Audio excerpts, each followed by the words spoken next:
Number 3, Gonzaga men's basketball lost to West Virginia in overtime, 86-78. And I apologize for looking down because I cannot memorize all this stuff. In addition, I'm not saying it's so easy to make shots. Oh no, even when you're open, you do miss shots, and of course there's good defense on you. Then you can miss shots. Just mention that right now. And I'll go like the schedules as well for the next 5 games for both of these teams. So in the first half, Gonzaga was up 39-31 at halftime. Obviously, West Virginia forced overtime. I mean, after all, they won in overtime. I mean, 40-32. But in overtime, West Virginia scored 15 points, while Gonzaga scored 7. And I'm going to just go over like the last minute in overtime just to give some context. And I will say Gonzaga did let West Virginia back in like to force overtime because of a turnover, and they fouled on the layup. And West Virginia made both their free throws.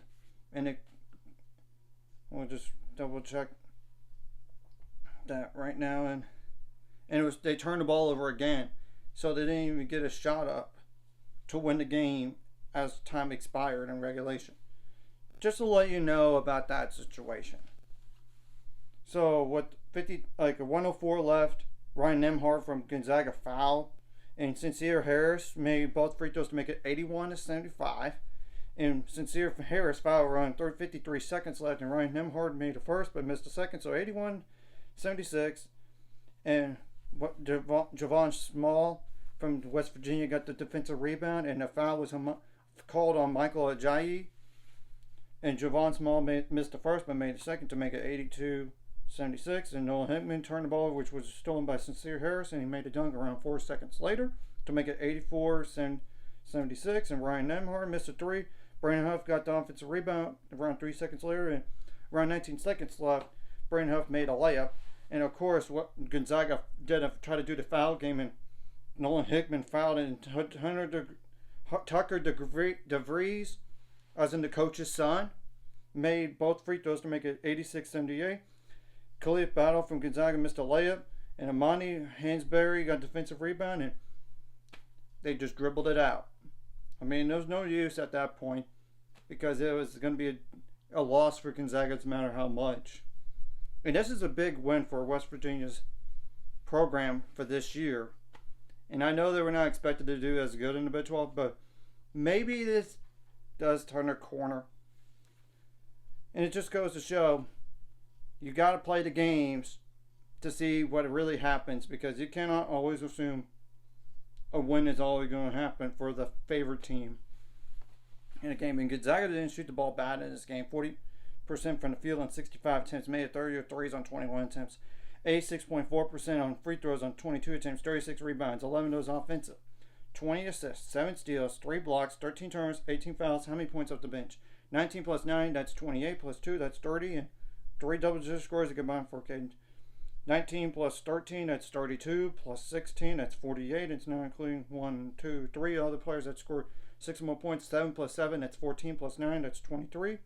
Now, West Virginia only had like 2 bench points and 4 double-digit scores, and they literally combined for, honestly, 76 points when you look at it, because the 2 non-double-digit scores count only 10, and one of them scored 6 or more with 8. So, and West Virginia shot the ball better than Gonzaga, 41.3% from the field on 63 attempts, 31.4% on threes on 35 attempts, 88.5% on free throws on 26 attempts, 42 rebounds, 12 of those offensive, 12 assists, 7 steals, 8 blocks, 13 turnovers, 17 fouls. I want to go over some other stats as well, like points off turnovers, which favored West Virginia 12-10. Fast break points did favor Gonzaga, but it was only slightly, 9-8. And points on paint favored Gonzaga slightly, 30-28. So, Gonzaga, you're going to have to play a ranked Indiana team next. Yeah, it's because they lost pretty handily to Louisville.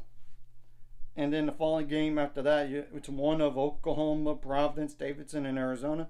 And obviously for West Virginia, for the battle for Atlantis, they play Louisville next. Then it's one of Oklahoma, Providence, Davidson, and Arizona, just to get those games out of the way.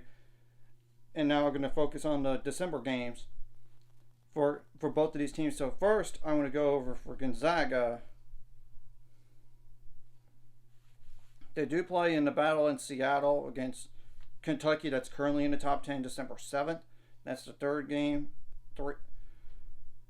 Next three games. And then they have to play UConn and New York City in a Hall of Fame series, December 14th. December 18th, you do play Nicholls State, a.k.a. Nicholls, at home. So just to go over that real fast. And I already mentioned about West Virginia's next two games in the battle for Atlantis. And maybe they'll beat Louisville next. Maybe they get to the championship. You never know. That's why the games are played. So West Virginia does host in the Big 12 Big East battle Georgetown, December 6th. December 10th, you got NCCU, which stands for North Carolina Central University, I believe. Yep, that is correct. So that's and to name one more game, December 14th, you do have like Bethune-Cookman, I believe. But I'm going to double check that right now, and yes, it is. So anyways, if you like this content, hit the like and subscribe button. See you guys later on the road to 7 subscribers. Goals ultimate goal is 1,000 more, so we might have to score like video. Comment video really helps the YouTube algorithm so more people see it. So the video does help as well, so more people can watch. And if you're watching and not subscribe, hit subscribe button, read the notification bell as well.